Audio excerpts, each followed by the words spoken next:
Welcome into Phil's Tax Hacks and Other Retirement Facts with CPA and personal financial specialist, Phil Putney. Now let's get rolling with today's show. Hey everybody, welcome into Phil's Tax Hacks and Other Retirement Facts. Thanks for tuning into the podcast as we talk investing, finance, and retirement. And this week, it's good times, bad times. Isn't that a Led Zeppelin song? Yeah, I think. No, this is good news, bad news. Good news, bad news. There we go. Yeah. That one song. Good times. All right. So anyway, I got that all messed up. But anyway, you get. Now it's going to be one of those tunes in your head all day. So it'll be in there all day. Yeah, I've already got it. It's already playing in my head right now. So we're going to talk about some good news, bad news, and Lord knows that it's been, a lot. We've had a lot of those. For 15 months, 18 months, something like that. Yeah. You want the good news or the bad news? But anyway, the idea here is why the good doesn't always offset the bad. So obviously, Phil, nobody likes to deliver bad news. That's why we often follow up, with good news. We'll say, well, do you want the good news first or the bad news first, right? I've got some pretty funny ones here they're not funny for the folks that this happened to, but folks have experienced these or they hear these. And as an advisor, you've probably certainly heard these or maybe even had to say some of these from time to time.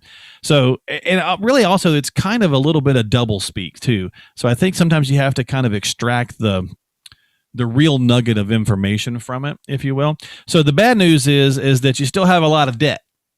But the good news is that some of that, the interest that you're paying on is tax deductible. Make sense? Yeah. I mean, and that comes up, a lot of times when you're talking about, do I pay the house off? And, but the interest is still tax deductible. So maybe I should keep it. Okay. And I mean, technically, yes, it is. A couple of thoughts with that, though. I mean, number one, if you're paying a high interest rate today, you probably shouldn't be because interest rates are at historic lows. I mean, just crazy low rates. Right. So you should, if you still have that debt, refinance it to get that rate down. Okay. And chances are you might not even be benefiting from a tax standpoint just because the standard deduction is so high. True. For a married couple, it's like a $24,000 hurdle or more that you have to hit, depending on age, before you even realize that benefit. So, unless you have a lot of property taxes, although that's limited too, are very charitable inclined and are giving a lot to charity, you might not even be getting an tax advantage of that mortgage interest. Okay. So in that case, it could be bad news. Yeah, might end up being bad news. So yeah, don't always think, but it's all tax deductible anyway, so I'm going to take it. So true. And that's kind of the idea here is that we tend to do that sometimes, whether we're getting this information or whether we kind of process it that way, where we kind of flip the switch on ourselves. And again, with the way the market is done, some of these might be, I think some of these we actually kind of crafted earlier in the year, and the market kind of ended a little strange. Obviously, who would have thought? Yeah. I mean, everything seems like it's on its head if we're being honest. Like if you, traditionally, if you see a 30% drop, especially one that goes that fast in the midst of, some world catastrophe, who expects the market to finish in the year positive? It's in the same calendar year. Yeah. Just spooky. It doesn't happen, hasn't happened, so. Right. So maybe these are, so anyway, but the bad news is that fund you're in maybe isn't performing as well as you wanted. The good news is the fees are pretty low, right? You could try to find that positive spin, but is that a positive spin? I mean, it is. And fees is always an interesting discussion to have, because is it important? Absolutely. I mean, it's one of the factors, and that's the key, is one of the factors that plays into overall fund performance or investment performance. Mm-hmm. Now, is it the only factor? Absolutely not. Because this is a great example where, and not to say, this is the case with any specific fund or fund family, but right. You can't just focus on fees because you have to understand why they're low. Typically the reason fund fees are low is because there's no management taking place. I mean, it's usually low fees happen because it's an indexed fund or an indexed ETF. Right. So the fees are very, very low inside that specific vehicle because there's no one managing it. I mean, it is just following the market, so to speak. Gotcha. Okay. So yeah, good news, bad news, but understanding why that good news, if you want to call it, of fees being low, why it's there. It's not just because, oh, they're doing a great job and they're going to give me a great deal on it, lower fees. No, Right, it's not right. the case. Okay. They're not doing anything is the reason the fees are so low. Is Gotcha. it's an unmanaged index basically. There's So not a lot happening to help you out there. Okay. right. This next one would not be, I don't think would be pretty. I don't think this is good regardless, but Right. the bad news is that you don't have enough money to pay for nursing home care. The good news is Medicaid will step in. I mean, you're pretty much at the end of the rope before this happens, right? Yeah, I mean, to have Medicaid pay, I mean, you have to have spent basically everything. I think in Michigan, it's like a $2,000 is what you can have, and money in the bank and investments, whatever it is, Right. 2,000 in liquid. You can Oh, have a car and you can have a house, yeah. and that's it. And that's They it. can't Yeah. take the car and the house, but at the end of the day, if Medicaid pays, they're going to file a claim against the estate and try to recoup that Mhm. once you passed away. Yeah, so yeah, I mean, it's not a scenario I think you want to plan towards, No, it's a tough and one. I mean, this always brings up an interesting discussion too, because, sometimes I'll have clients approach that and say, well, yeah, but maybe I should give the money away or, whatever, try to have Medicaid pay I for was me. just And it's going to like, ask you okay, that. Yeah. well, let's think that through. Is that really what you want? Have you Right. looked at quote unquote Medicaid facilities? Because I mean, typically they're not as high a quality and nothing wrong with them. I mean, they're there for a purpose, but Right. at the end of the day, that facility is not getting paid nowhere near as much as they would from a private pay on the outside.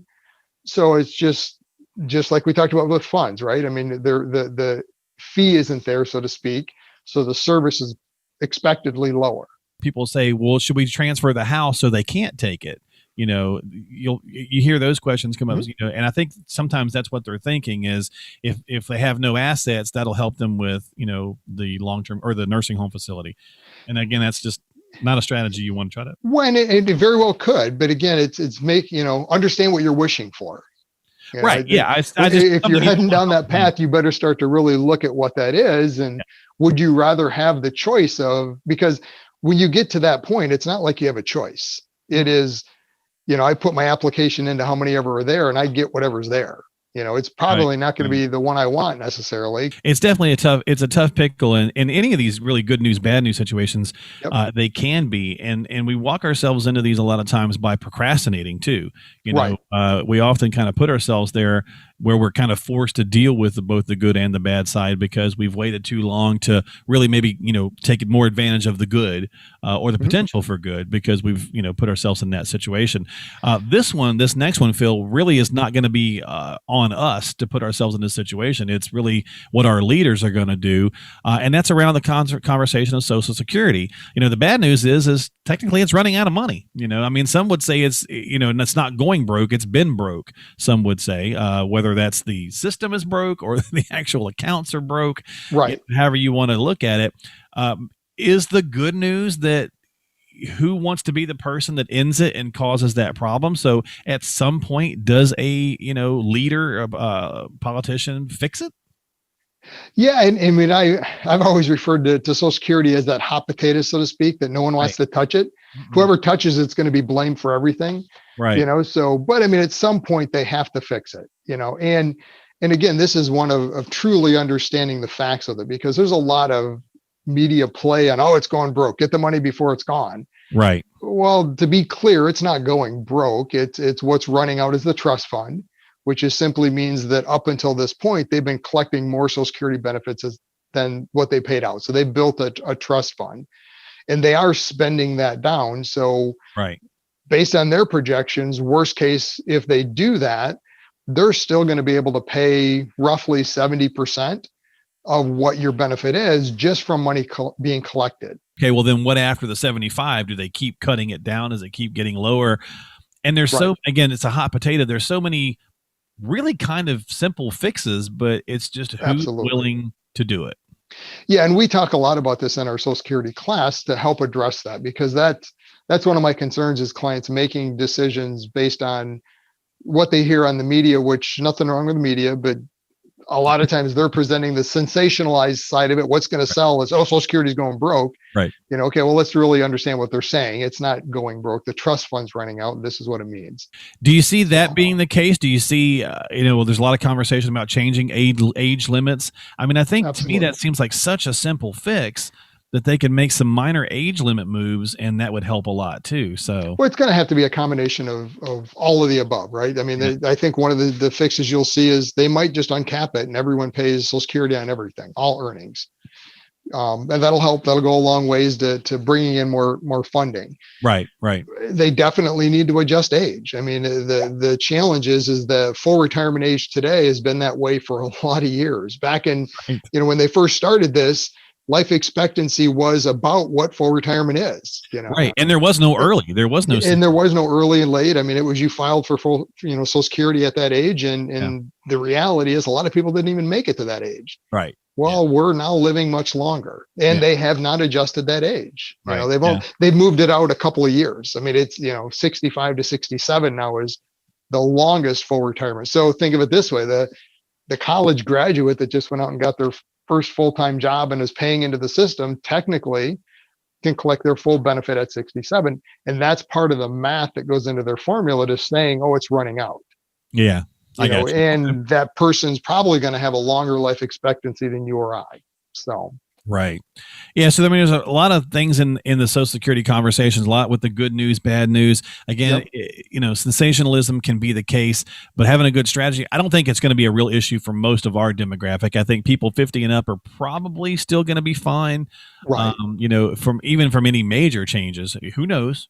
Anything's possible. Yeah. Who knows? I mean, it is.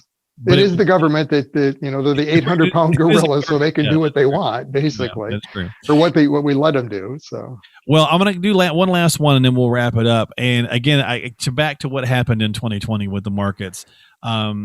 Typically, this would not.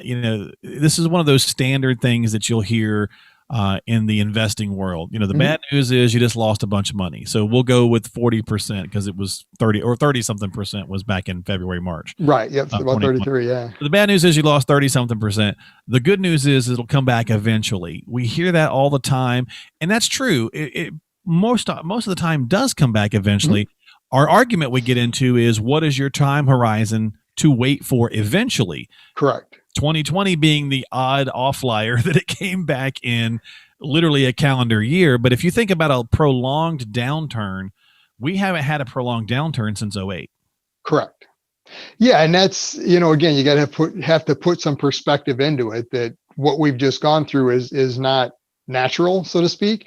I mean, it was supported by a lot of government spending. I mean, there was a significant amount of borrowed government spending that was thrown at the economy to boost it, and it responded very well.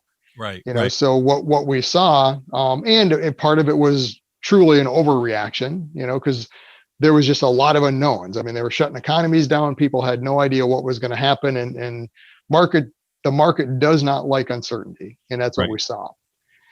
So you in retirement though, you can't handle that kind of uncertainty. You have to have a little bit more certainty, but not with everything. And that's where we get into discussions with clients all the time and bucketizing the money to make sure we've got the income we need over the next 10 to 11 years. We use that soon bucket concept we've talked about before, where that's protected money that we don't have to worry about market volatility. Later bucket, we can take a little more risk for more long-term growth. So when we have these downturns, even if it does end up being that more prolonged recovery, we have time. And that gives you your eventualness a lot of times in that later bucket. Correct. That's where eventually it comes back, and hopefully you've got time. But again, your time horizon is going to be different. So if you were, we're now 12, 13 years removed from the 08 crash. So let's just keep it easy math at 10 years and just say, if you were, 45 in 08, you had some time. I mean, it was okay that it took it 2 years to come back, or whatever the exact numbers were. But if we have another prolonged downturn, and now you're 10 years older or 15 years older, now you're 55 or 60 even, can you really survive a prolonged downturn if you're not weighted properly? Correct. Yeah. And again, it's the only caveat there you have to consider is you can't look at all your money the same.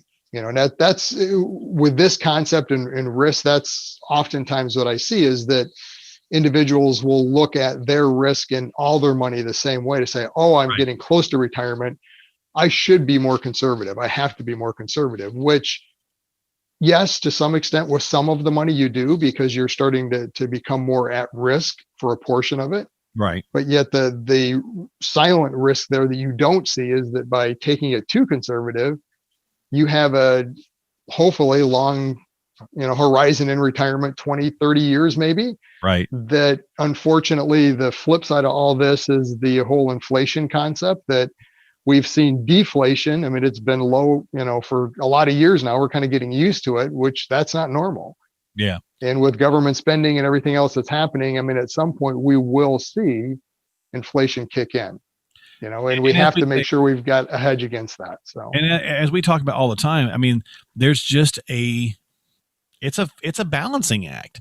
absolutely. It's a fine balancing act because it's not just black and white, good news, bad news. You lost 40%, it'll come back eventually. Everything has got to work in these different kind of levels to give you the ability to handle whatever kind of comes your way, and that way Right. you're not hopefully having situations where so many people lost so much money in '08. And were not able to retire and had to go back and work and so on and so forth. That's really where, having a good Yep. plan comes into place. That's the whole point of doing it. Yeah, and that's what I was going to say. I mean, if your plan hasn't looked at some of these scenarios, then maybe you should question the plan, because if your plan's based on, oh, I'm going to earn 8% every year, you might want to really look at that because you're probably not, and especially how earnings happen. You might average that if you've done really well, but yet how that actually happens, the up and down when you're spending changes the whole picture. Yeah. So, planning accordingly, that's all name of the game. That's why we do the podcast, is to try to share some information. So as always, if you have a plan and you're not sure about it, or you just want a second opinion, reach out to Phil, have a conversation with him. There's nothing wrong with second opinions or even third opinions. No, We do this show and we put out some information.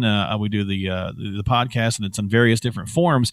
And it's not designed to turn every listener or viewer into a client, but it is designed to just try to help provide some information. But if you feel as though you need some help and you want to get a second opinion, or like I said, even a third or a fourth, reach out to Phil, give him a call, 248-888-7530. It's on the screen there, 248-888-7530. Doesn't matter where you're at. If you're watching this and you see it on the internet or you hear it on the internet and you're not right there in the Metro Detroit area, that's where his office is, but you can still reach out and have the virtual thing, do the phone call, whatever the case is. Phil helps clients all over the country. So give him a jingle, 248-888-7530. Don't forget to subscribe to the podcast. You can find it all at philstaxhacks.com. That's philstaxhacks.com.